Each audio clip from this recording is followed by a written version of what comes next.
Olá, queridos, tudo bem? Eu sou a professora Cristina Braga, de Língua Portuguesa, e nós estamos aqui em nossos encontros para estudarmos um pouquinho sobre algum aspecto da língua, não é mesmo? Você já sabe que os nossos estudos trazem informações sempre muito simples, muito básicas, muito elementares, para que você possa iniciar os seus estudos, começar as suas pesquisas. E nós estamos falando sobre verbo, né? Nossa segunda aula sobre verbo. Hoje vamos tratar da classificação dos verbos.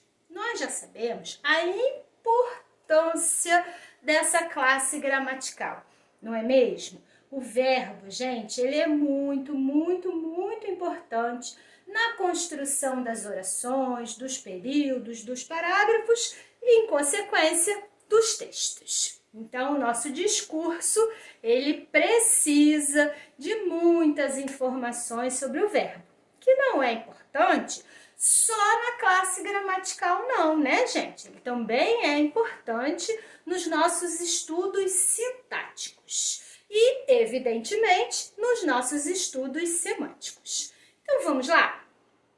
Hoje, nós vamos pensar um pouquinho sobre a classificação dos verbos. Um verbo, ele pode ser chamado de regular, ele pode ser chamado de irregular, ele pode ser chamado de anômalo, ele pode ser chamado de defectivo e ele pode ser chamado de abundante. Vamos conhecer cada um deles? Bom, os regulares e os irregulares você conhece, tenho certeza disso. E os nomes já ajudam bastante, né? Os verbos regulares são aqueles mais fáceis de conjugar.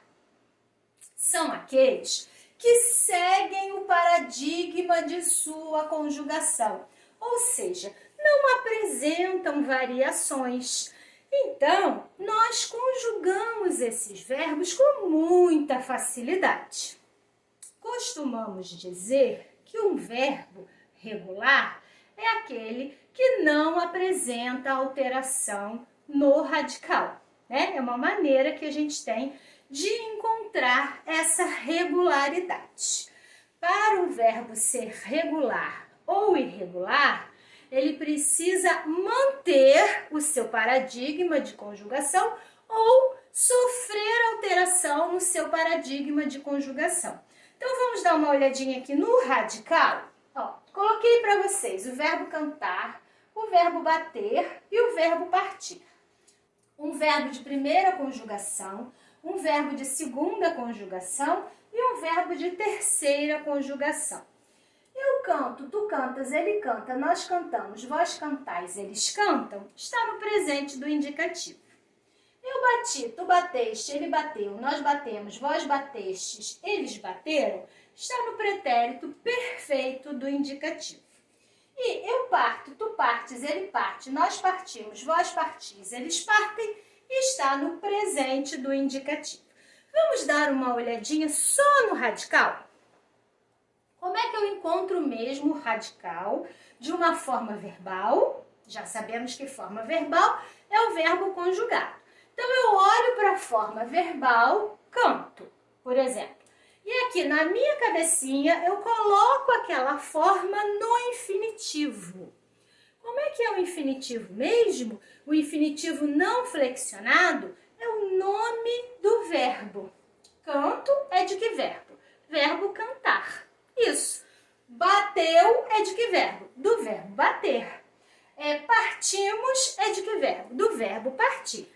Então, eu pego o infinitivo aqui na minha cabecinha e tiro a terminação ar, ou ir, né? São as três básicas.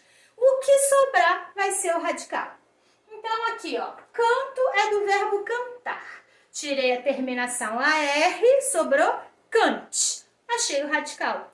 Vamos conferir como que esse radical é o mesmo? Ó, cante em todas as formas conjugadas sem alteração. O verbo bater. Na minha cabecinha, bater, tirei a terminação, R, sobrou bate, B-A-T, radical. Vou encontrar o radical bate em Batestes, não, né, gente? Batestes. Vou encontrar o radical bate em todas as conjugações. E com o verbo partir? Partir, tirei a terminação ir, sobrou parte. E aí eu tenho aqui parte radical em todas as conjugações. Quando existe alteração, aí o verbo deixa de ser regular e passa a ser irregular. Por quê? Ele não obedece ao paradigma da sua conjugação. Vamos analisar o exemplinho que eu coloquei aqui. Trouxe. Ele trouxe várias máscaras da farmácia. Trouxe, infinitivo, trazer. Na minha cabeça, eu coloco o verbo no infinitivo e tiro a terminação. Qual é o radical? Traz. T-R-A-Z. É o radical do verbo trazer. Aí eu venho olhar trouxe e não encontro T-R-A-Z. Olha o que eu encontro aqui. T-R-O-U-X. Alteração fonética. Mudou de traz para trouxe. Então, eu tenho um radical diferente. Um radical que não obedeceu ao paradigma. Um radical que nós conhecemos como alomorfe, porque ele tem uma forma diferenciada. Verbo irregular, verbo trazer. Leio. Eu leio todos os dias pela manhã. Infinitivo, na minha cabecinha, ler. Tiro a terminação R, tá aqui o radical, ó, L. Aqui em leio, eu encontro o radical L-E-I. Diferente. Não obedeceu ao paradigma. Então, ler é um verbo irregular. Perco. Perco muito tempo falando com telemarketing, por exemplo. Perco é do verbo perder. Então, perder é o infinitivo. Tirei a terminação R, encontrei o radical perde. P-E-R-D. Só que na forma conjugada, eu encontrei perco. Perco não tem a mesma constituição de perde. Houve alteração. Então, quando não se obedece ao paradigma, nós temos verbos irregulares. E são, gente, muitas irregularidades. Se você quiser estudar os verbos irregulares, é uma boa pesquisa. Eu coloquei aqui para vocês umas letrinhas que são muito conhecidas. Quando a gente fala em verbos irregulares, muita gente se lembra logo do Mário. Mário, Cristina? Que é esse? Não, gente, não é uma pessoa. É simplesmente uma forma interessante de guardar os verbos mediar, ansiar, remediar, incendiar e odiar, né? A gente está fazendo aqui um acróstico. E o que acontece com esses verbos? Todos irregulares. Eles sofrem alteração, sim. E uma alteração muito interessante, porque às vezes a gente fica na dúvida, né? Pensa assim, eu vou falar, eu medio ou eu medeio? Eu ansio ou eu anseio? Qual é a forma, né? E aí, é só lembrar que todos esses verbos aqui, ó, eles são conjugados como odiar, que infelizmente é frequente, né, no nosso repertório cultural. Então, ninguém fala eu odio. Todo mundo sabe que é eu odeio. Então, se é eu odeio, é eu medeio, eu anseio, eu remedeio, eu incendeio também. Curiosidades dos verbos irregulares. Uma maneira bem interessante de nós constatarmos se o verbo é regular ou irregular é a conjugação nos tempos presente do indicativo e pretérito perfeito do indicativo. Se nós conjugarmos o verbo no presente do indicativo e no pretérito perfeito do indicativo e ele não sofrer alteração, ele vai ser regular. Ele não vai sofrer alteração nos demais tempos. Ah, Cristina, mas isso vale mesmo? Vale. Por quê? Porque nós estamos aqui diante das três formas primitivas do verbo, né? O presente do indicativo, o pretérito perfeito do indicativo e o infinitivo não flexionado. Então, se ele não se modificar nessas três formas, ele não vai se modificar nas demais. Gostou da dica? Vamos ao terceiro. Verbos anômalos. Ai, que nome estranho! O que significa anômalo? Anômalo, gente, significa anormal, fora do padrão, absolutamente diferente. Já complicou aqui. Você não disse que aquele que era diferente era chamado de irregular? Disse. O verbo anômalo, gente, é um tipo de irregular. Só que aqui ele apresenta algumas alterações no paradigma. O verbo anômalo, ele é profundamente irregular.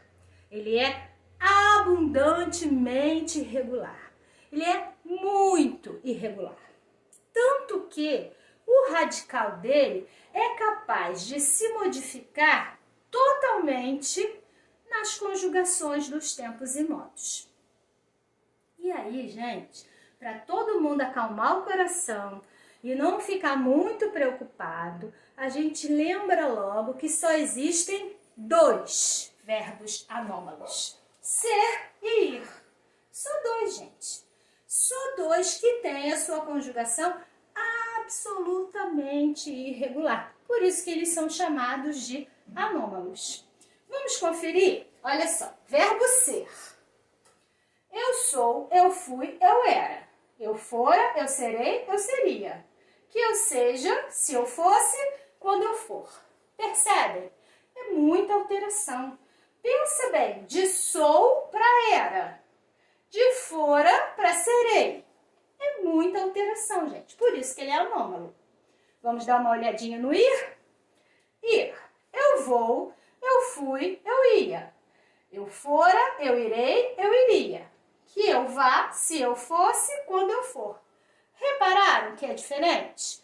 Ó, vou para irei, muita diferença. Ia para vá, muita diferença. Então, são os dois verbos anômalos, ser e ir. Só que as curiosidades não param por aí.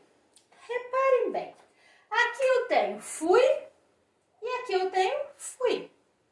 Aqui eu tenho fosse e aqui eu tenho fosse. Pensa bem, gente. Aqui eu tenho for e aqui eu tenho for.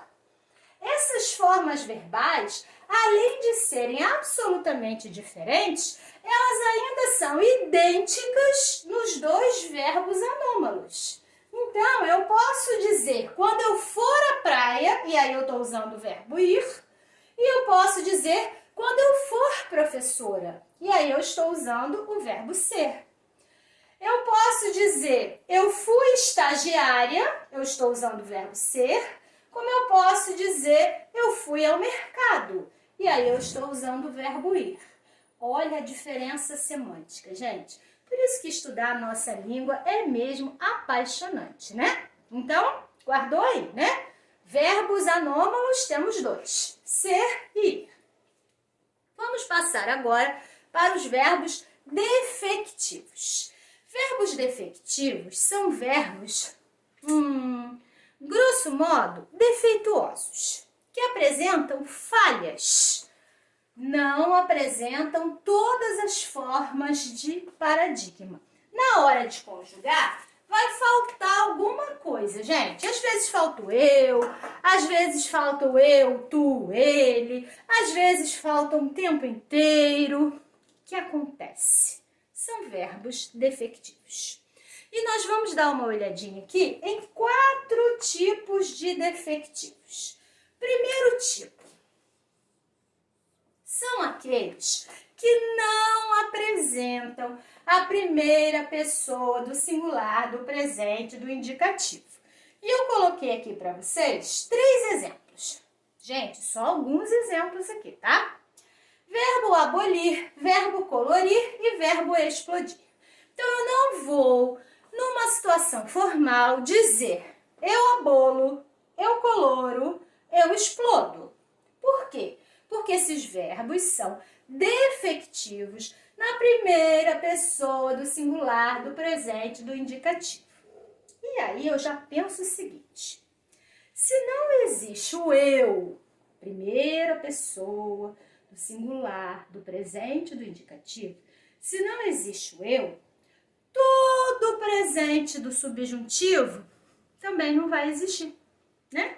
Então, se eu não posso dizer eu explodo, eu não vou também dizer que você se exploda, que ele exploda, que o mundo exploda, porque não vai haver presente do subjuntivo.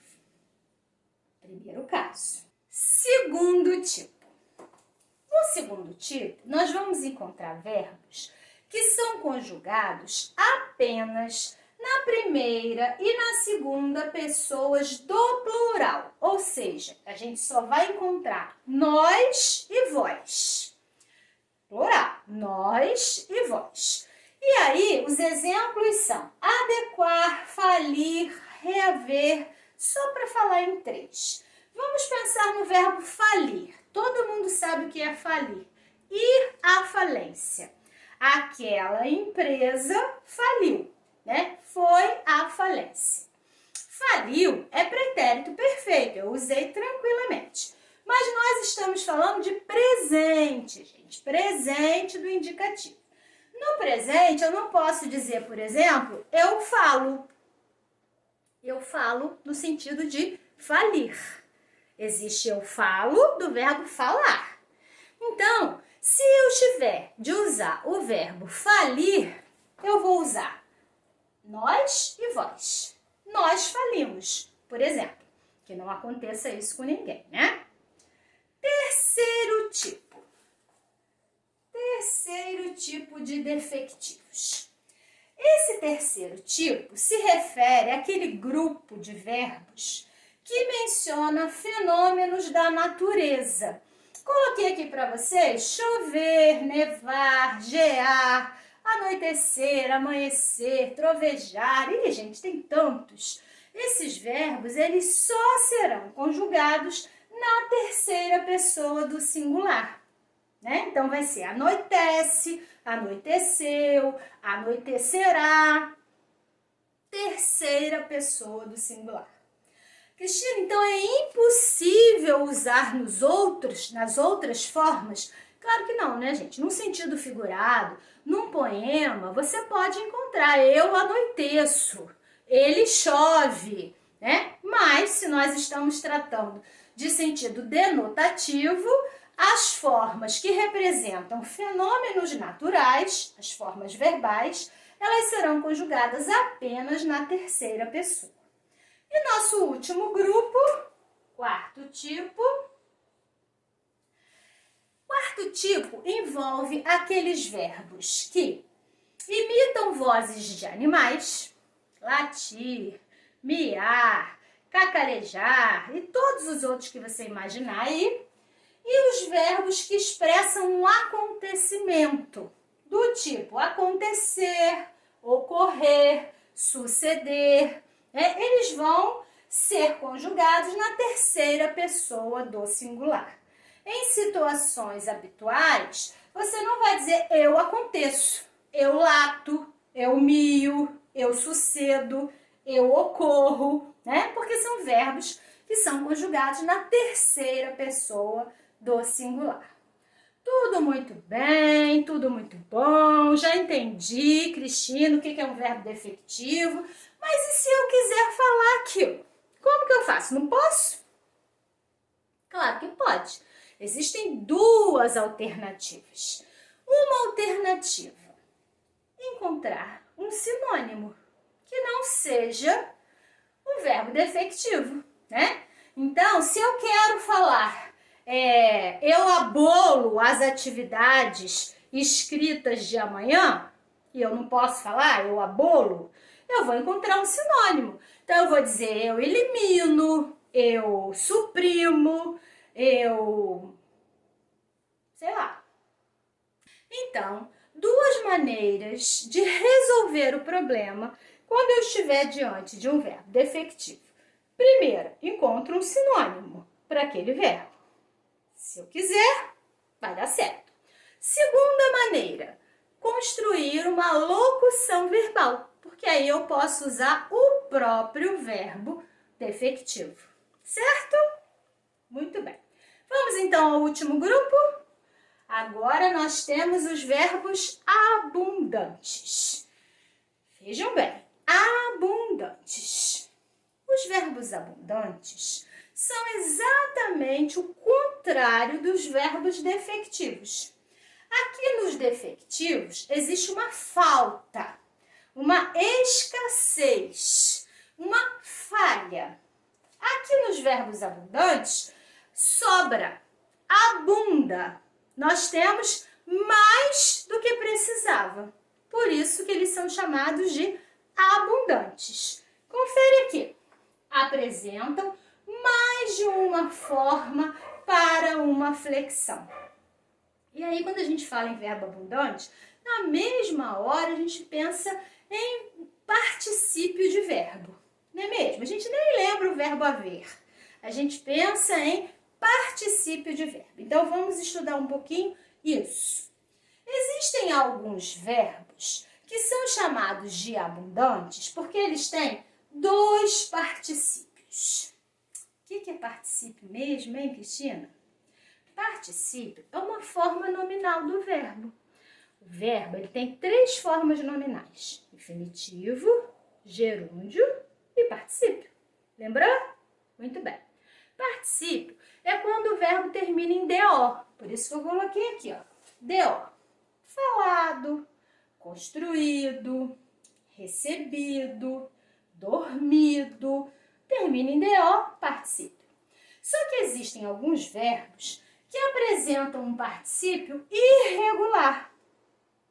Como que é irregular? É porque ele é diferente de DO. O verbo está no particípio, mas ele não termina em DO. Quer ver um exemplo? Verbo escrever. Verbo escrever é abundante? Não, não é abundante. Verbo escrever só tem um particípio. E o único que ele tem não termina em DO. O particípio do verbo escrever é escrito, né? Aquela obra foi escrita no século XVI. O texto foi escrito pelo colega. Escrever só tem um particípio. E esse particípio, ele é irregular, porque ele não termina em DO. Mas então, e o verbo abundante nessa história? O verbo abundante é aquele verbo que apresenta dois particípios. Ele tem o regular e ele tem o irregular. Matar. Matar eu tenho matado e morto. Incluir. Eu tenho incluído e incluso. Inserir. Eu tenho inserido e incerto. Quando o verbo apresenta dois particípios, aí ele é chamado de abundante. A nossa tarefa é descobrir qual particípio empregar na frase, quando ele tem dois. Eu posso escolher o que é mais bonitinho? Não, não posso, né, gente? Tem uma regrinha para isso. Se o verbo que estiver na frase for o verbo ter ou o verbo haver, aí eu vou empregar o particípio regular. Se o verbo que aparecer na frase for o verbo ser ou o verbo estar, eu vou usar o particípio irregular, que é aquele que não termina em DO. Vamos treinar? Letra A. A lâmpada está, eu vou preencher aqui com um particípio do verbo acender. Acender tem particípio acendido e aceso. O que eu vou colocar ali? A lâmpada está acendida ou a lâmpada está acesa? Bem, se o verbo que está aqui é está, o particípio que eu vou usar é irregular. Então, a lâmpada está acesa. Particípio irregular. Letra B. Luísa já tinha o chão. O verbo é enxugar. Enxugar tem dois particípios. Enxugado e enxuto. Luísa já tinha enxuto o chão ou Luísa já tinha enxugado o chão. Aqui, ó, eu tenho o verbo ter. O verbo ter está aqui, particípio regular. Então, Luísa já tinha enxugado o chão. Usei o particípio regular. Letra C. Haviam essa medalhinha. Benzer. Benzer tem dois particípios. Benzido e bento. Haviam benzido essa medalhinha ou haviam bento essa medalhinha? Claro que haviam benzido. Particípio regular, porque o verbo é o verbo haver. Então, haviam benzido. Tal senhor foi eleito ou elegido por quem? Aqui eu tenho o verbo eleger. Eleger abundante, com dois particípios. Eleito e elegido. O verbo que eu tenho aqui é o verbo ser. Se eu tenho o verbo ser, vou usar o particípio irregular. Tal senhor foi eleito por quem? Eleito. Letra E, eu vou usar o verbo imprimir. Imprimir tem dois particípios, imprimido e impresso. Vamos ver a frase. As atividades serão aqui. Serão imprimidas aqui ou serão impressas aqui? O verbo que eu tenho é o verbo ser. Verbo ser, particípio irregular. Então, as atividades serão impressas aqui. Letra F, verbo incluir. Incluir tem dois particípios, incluído e incluso. Vamos ver a frase. Você já tinha isso nas compras? Você já tinha incluso isso nas compras ou você já tinha incluído isso nas compras? Com o verbo ter, particípio regular. Então, você já tinha incluído isso nas compras? E a última letra G, verbo matar. Verbo matar tem dois particípios, matado e morto. Vamos ver a frase. Eu não havia matado ou morto a barata ainda. O verbo é haver. Haver, particípio regular. Então, eu não havia matado a barata ainda. Ficou fácil? Ah, eu acho que sim. Então, vamos recapitular. Na classificação dos verbos, aula de hoje, lembramos que o verbo pode ser regular, quando ele não sofre alteração no paradigma. Ele pode ser irregular, quando ele sofre alteração no paradigma. Ele pode ser anômalo, quando ele sofre profundas irregularidades no paradigma. Ele pode ser defectivo, quando ele apresenta falhas na conjugação. E ele pode ser abundante, quando ele tem mais de uma forma para desempenhar o mesmo papel. E aí, tá animado com o seu estudo de verbo? Eu espero que sim. Como eu já disse para você, nosso assunto de verbo não acabou aqui, né? Pode se preparar para verbo 3. Se você gostou, você pode curtir esse vídeo. Eu vou ficar bem feliz. Você pode se inscrever no canal. Você pode até ativar o sininho, porque quando aparecer um vídeo novo, você vai ficar sabendo. Combinado? Então, um beijo E até a próxima aula de verbo!